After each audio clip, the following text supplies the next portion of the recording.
Hello friends, how are you all. कैसे हैं आप सभी। आपका स्वागत है एजुकेशन स्टडी पॉइंट चैनल पर। और इस चैनल पर आपको करंट अफेयर्स की सभी क्लासेस बिल्कुल फ्री में प्रेफर कराई जाएंगी, जिसमें आपका super TT exam, UP constable exam, UPSI exam, लेखपाल भर्ती परीक्षा के अति संभावित प्रश्न जो आपके परीक्षा में आने वाले हैं, उस सीरीज़ से रिलेटेड आपके एमसीक्यूज़ की प्रैक्टिस विद फैक्ट कराई जाएगी। तो चलिए फ्रेंड्स, हम अपने फर्स्ट क्वेश्चन की तरफ बढ़ते हैं और देखते हैं कि आज हमारी करंट अफेयर्स की पहली क्लास में कौन सा क्वेश्चंस है जिसको हम सॉल्व करने वाले हैं अच्छे से। चलिए तो फ्रेंड्स, हेयर हमारा फर्स्ट क्वेश्चन है।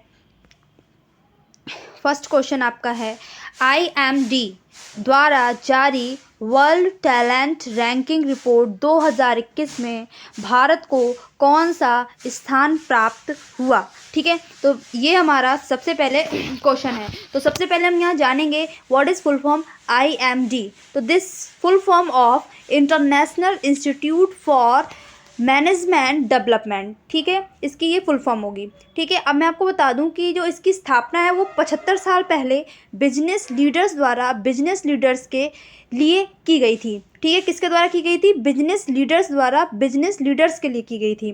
तो यहाँ पर बेसिकली जो इसका राइट आंसर है वो आपका होगा 56, यानी कि 56वां स्थान है भारत का। इसका बिल्कुल राइट आंसर होगा। आगे चलते हैं अपने। अब हम इससे रिलेटेड कुछ फैक्ट देखेंगे IMD से रिलेटेड। बेसिकली जैसा मैंने आपको बताया था कि इसकी जो फुल फॉर्म है वो international institute for management development है। ठीक है, इसमें जो प्रथम स्थान है वो स्विट्ज़रलैंड का है। ठीक है, और भारत इसमें छठे स्थान पर नीचे खिसक गया है। ठीक है, यानी कि पहले जो भारत का इसमें स्थान था वो 50वां था। ठीक है, और अब भारत का स्थान यहाँ पर हो गया है 56वां स्थान हो गया है। तो 6 स्थान भारत जो है इसमें वो नीचे खिसक गया है। ठीक है, इसकी स्थापना जो है वो 75 साल पहले बिजनेस लीडर्स द्वारा बिजनेस लीडर्स के लिए की गई थी। तो ये IMD यानी कि आपका international institute for management development से रिलेटेड कुछ पॉइंट्स थे जो मैंने यहाँ आपको आपके पूरे क्वेश्चन से रिलेटेड फैक्ट्स बता दिए हैं। ठीक है, तो आप लोग ध्यान रखेंगे कि वर्ल्ड टैलेंट रैंकिंग रिपोर्ट में जो भारत का स्थान है वो 56वां है 2021 की रिपोर्ट के अकॉर्डिंग। ओके, अब हम बढ़ते हैं अपने क्वेश्चंस पे, अगले क्वेश्चंस की तरफ। ओके फ्रेंड्स, चलिए। तो यहाँ पर जैसा कि आप लोग देख रहे हैं कि हमारा जो अगला क्वेश्चन है वो है, गुजरात के किस जिले को 100% यानी कि 100% जैविक खेती वाला जिला घोषित किया गया। तो सबसे पहले हम यहाँ जानेंगे जैविक खेती क्या है। आगे आइए, हम अपना थोड़ा सा एक फैक्ट देखते हैं। इसमें हम यहाँ आपको बताते हैं जैविक खेती यहाँ पर दे रखा है कि ऑर्गेनिक, आपका ऑर्गेनिक फार्मिंग। ठीक है, और गुजरात की राजधानी यहाँ पर आपको दे रखी है गांधीनगर। ठीक है, आइए हम अपने क्वेश्चंस की तरफ चलते हैं और यहाँ पर मैं आपको पूरी तरीके से एक्सप्लेन करके बताती हूँ कि जैविक खेती क्या है। तो बेसिकली मैं आपको बता दूँ कि जैविक खेती एक तरीके की ऑर्गेनिक फार्मिंग है और कृषि की वह विधि है जो संश्लेषित उर्वरकों एवं संश्लेषित कीटनाशकों के अप्रयोग का मतलब होता है रिड्यूस यानी कि कम प्रयोग करना। ठीक है, उसका यूज़ कम करना, बहुत ही न्यूनतम। ठीक है, न्यूनतम प्रयोग पर आधारित है जैविक खेती, जो भूमि की उर्वरा शक्ति को बनाए रखने के लिए फसल चक्र यानी कि जो क्रॉपिंग साइकिल है और हरी खाद जो है, ठीक है, ग्रीन कंपोस्ट जो है, उसका प्रयोग किया जाता है जैविक खेती में। तो जो हमारी बायोलॉजिकल ऑर्गेनिक फार्मिंग है उसमें हम लोग ग्रीन कंपोस्ट को का यूज़ करते हैं। अब हमारा ग्रीन कंपोस्ट है वो किससे बनता है? तो मैं आपको बता दूं, जो हमारा बायोडिग्रेडेबल वेस्ट होता है, लाइक अ किचन वेस्ट। ठीक है, वो जो वेस्ट हमारा होता है उस वेस्ट से हम जैविक यानी कि कंपोस्ट, बायो कंपोस्ट का फॉर्मेशन कर सकते हैं और उस कंपोस्ट का फॉर्म हम लोग, उस कंपोस्ट का यूज़ जो है हम लोग वो जैविक खेती में कर सकते हैं। तो बेसिकली मैं आपको बता दूं, यहाँ पर हमसे इस क्वेश्चन ने सिर्फ इतना पूछा है कि गुजरात के किस जिले को 100% जैविक खेती वाला जिला घोषित किया गया है। तो यहाँ पर जो हमारा आंसर जाएगा बिल्कुल राइट है, वो जाएगा गुजरात में एक जगह है डांग एक डिस्ट्रिक्ट है गुजरात की, और उसको ही जो है वो 100% जैविक खेती वाला जिला घोषित किया गया है। तो ये आपका क्वेश्चन नंबर 2 के फैक्ट्स थे जो मैंने आपको बता दिए हैं। ठीक है, आगे चलते हैं। आगे आपको पता है कि गुजरात की कैपिटल गांधीनगर होती है और आपको जैविक खेती वगैरह मैंने बता दिया है। एक ऑप्शन फ्रेंड्स यहाँ पर और था कच्छ वाला। इसमें अभी हाल ही में आपका जो यूपीटीटी का एग्ज़ाम हुआ था उसमें ईवीएस से रिलेटेड क्वेश्चन आया था कि जो एस यानी कि जो गधे हैं उनका अभ्यारण्य स्थल कहाँ है, तो वो मैं आपको बता, उसका आंसर गुजरात था। और गुजरात के कच्छ में जो कच्छ जिला है वहाँ पर ये अभ्यारण्य है। ठीक है, तो हम आगे बढ़ते हैं अपने क्वेश्चंस की तरफ। ठीक है, आगे यहाँ हमारा क्वेश्चन तो दे रखा है, वो बेसिकली हमें यहाँ दे रखा है कि वैश्विक स्वास्थ्य सुरक्षा सूचकांक 2021 के संबंध में कौन सा कथन जो है वो सही है। तो यहाँ पर जो हमारा बिल्कुल सबसे पहले हम ये जानेंगे कि वैश्विक स्वास्थ्य सुरक्षा सूचकांक जो है ये कौन जारी करता है और इसका क्या कैसे वर्क है। तो यहाँ पर हमसे सही कथन पूछा गया है। तो हमें यहाँ पर बेसिकली 2 कथन दे रखे हैं जो आप देख रहे हो कि इस सूचकांक में यूएसए ने प्रथम स्थान प्राप्त किया है और भारत ने जो स्थान है वो 66वां यानी कि 66वां स्थान प्राप्त किया है। क्या ये दोनों विकल्प सही है या इनमें से कोई भी सही नहीं है? तो मैं आपको पहले बता देना चाहती हूँ कि भारत में नीति आयोग जो है वो स्वयं का स्वास्थ्य सूचकांक जारी करता है। ठीक है, आगे के पॉइंट्स में यहाँ पे मैं आपको बता दूँ, एक्सप्लेन करके आपको लिखा हुआ कि भारत में नीति आयोग स्वयं स्वास्थ्य सूचकांक जारी करता है। और आपको बता दूं मैं कि नीति आयोग का जो अध्यक्ष होता है वो प्रधानमंत्री होता है, जो वर्तमान में हमारे प्रधानमंत्री नरेंद्र मोदी जी हैं।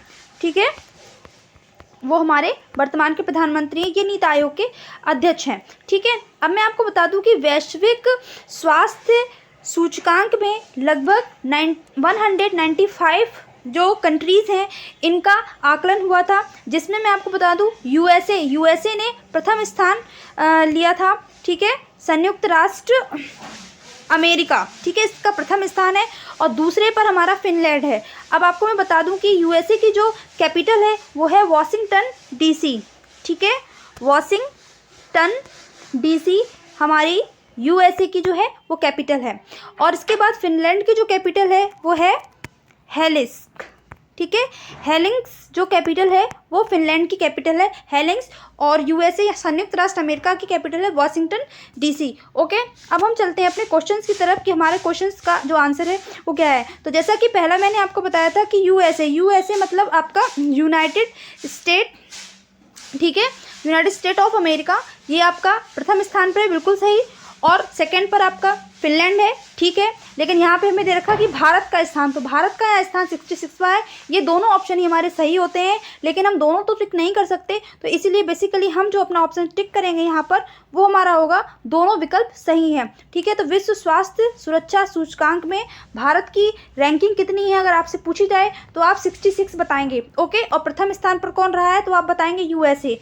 ठीक है, चलते हैं हम अपने अगले क्वेश्चन की तरफ जो हमें इसमें फैक्ट्स दे रखा है। फैक्ट्स मैं आपको बता चुकी हूँ इससे रिलेटेड, और फिनलैंड और यूएसए की कैपिटल्स भी मैं आपको बता चुकी हूँ। फिनलैंड की कैपिटल एक बार आप फिर से देख लीजिए, हेल्सिंकी। ठीक है, हेल्सिंकी, एंड द दूसरी है ये आपकी वॉशिंगटन डीसी। Got it. चलिए फ्रेंड्स, हम अपने नेक्स्ट क्वेश्चन की तरफ चलते हैं। हमारा नेक्स्ट क्वेश्चन है, हाल ही में दुनिया की पहली 100% पेपरलेस होने वाली सरकार कौन बनी? इसका आंसर आबू धाबी नहीं होगा, इजराइल भी नहीं होगा, और ये ऑप्शन भी नहीं होगा, दुबई सरकार इसका बिल्कुल सही आंसर होगा। चलिए फ्रेंड्स, आगे अपना देखते हैं हम अगला क्वेश्चन। तो यहाँ जो हमारा अगला क्वेश्चन है करंट अफेयर्स में, वो आप देख सकते हैं कि दिसंबर 2021 में शारदा मेनन जी का निधन हो गया था। उनका संबंध किस क्षेत्र से है? जो शारदा मेनन जी थी, इनका संबंध हमसे पूछा जा रहा है कि किस से इनका संबंध है। तो मैं आपको बता देना चाहती हूँ, शारदा मेनन जी जो हैं वो एक मनोवैज्ञानिक चिकित्सक थी। ठीक है, ये एक साइकोलॉजिस्ट थी, और इनका हाल ही में अभी दिसंबर में ही 2021 दिसंबर में ही इनका भी निधन हो गया है। और ये जो थी वो आपकी एक मनोवैज्ञानिक चिकित्सक थी। कैंसर विज्ञान में ऑन्कोलॉजी की स्टडी को हम कैंसर विज्ञान कहते हैं, और डेंटोलॉजी की स्थिति को हम दंत चिकित्सा कहते हैं, और कार्डियोलॉजी में हम लोग हृदय यानी कि हार्ट की स्टडी करते हैं। इसमें हम लोग तीत की स्टडी करते हैं। इसमें ऑन्कोलॉजी को हम कैंसर विज्ञान भी कहते हैं। और साइकोलॉजी को हम लोग कहते हैं मनोविज्ञान। और साइकोलॉजिस्ट जो होता है वो मनोचिकित्सक होता है। ठीक है स्टूडेंट्स, चलें आगे हम अपने क्वेश्चंस पे। तो बेसिकली आप ध्यान से देखिए वीडियो में, आप वीडियो को ज़्यादा से ज़्यादा शेयर करिए और अपने सभी फ्रेंड्स को जोड़िए। डेली में आपको यहाँ करंट अफेयर्स की क्लासेस मिलेंगी। आपके आने वाली सभी जो भी परीक्षाएं हैं उसमें बहुत ज़्यादा हेल्पफुल होने वाली हैं। यहाँ पर क्वेश्चन एकदम सिलेक्टिव लिए जाएंगे जो आपके एग्जाम में पूछे ही जाएंगे। ठीक है, ऐसे क्वेश्चन होंगे। अभी जैसा कि आपने यूपीटीटी का एग्जाम देखा था जिसमें से मैंने ईवीएस का बहुत सारा पार्ट्स आपको सॉल्व कराया हुआ था जो काफ़ी हद तक वहाँ मैच कर रहा था। अब पेपर हम तो बनाने नहीं गए थे, लेकिन हाँ वो आइडिया लग जाता है कि किस तरीके से पेपर का फॉर्मेट्स आएगा। ठीक है, इसी तरीके से हम अपना नेक्स्ट क्वेश्चन देखते हैं। I think this is the last question of this video. So ये सबसे स्वच्छ शहर हमसे पूछा गया है, तो इनमें से कौन होगा? कानपुर नहीं, मुंबई नहीं, दिल्ली नहीं, यहाँ पर इंदौर होगा। इंदौर जो है वो आपका मध्य प्रदेश में पड़ता है। ठीक है, मध्य प्रदेश का ये आपका शहर है इंदौर, और ये सबसे स्वच्छ शहर है। ये मेरे हिसाब से मैं आपको बता दूं, according to my knowledge 5 number पर, मतलब कि 5वीं बार इंदौर जो है वो सबसे स्वच्छ शहर की लिस्ट में आया है। और मैं आपको बता दूं ये मध्य प्रदेश में है, और मध्य प्रदेश को जो है वो हमारे भारत का जो है, मध्य प्रदेश को भारत का हार्ट भी कहा जाता है। ठीक है, तो ये तो और मध्य प्रदेश की जो कैपिटल है वो है, मध्य प्रदेश की कैपिटल आपकी मैं बता दूं, मध्य प्रदेश की कैपिटल आपको बताना चाहूँगी। ये मध्य प्रदेश की कैपिटल है आपकी भोपाल। ठीक है, और भोपाल को बेसिकली झीलों का शहर भी कहा जाता है। ठीक है, झीलों का शहर भोपाल को कहा जाता है, और भोपाल आपका मध्य प्रदेश में है। इंदौर सबसे स्वच्छ शहर है, ये भी आपका मध्य प्रदेश में है, और मध्य प्रदेश को भारत का हार्ट कहा जाता है। तो ये आपका जो है आपकी करंट अफेयर्स की फर्स्ट क्लासेस थी आपके लिए, और इस क्लास को आप ज़्यादा से ज़्यादा शेयर करिए और चैनल को सब्सक्राइब ज़रूर कर लीजिए, जिससे सबसे पहले वीडियो का नोटिफिकेशन आपको मिल सके। Okay, thanks for watching, share my video.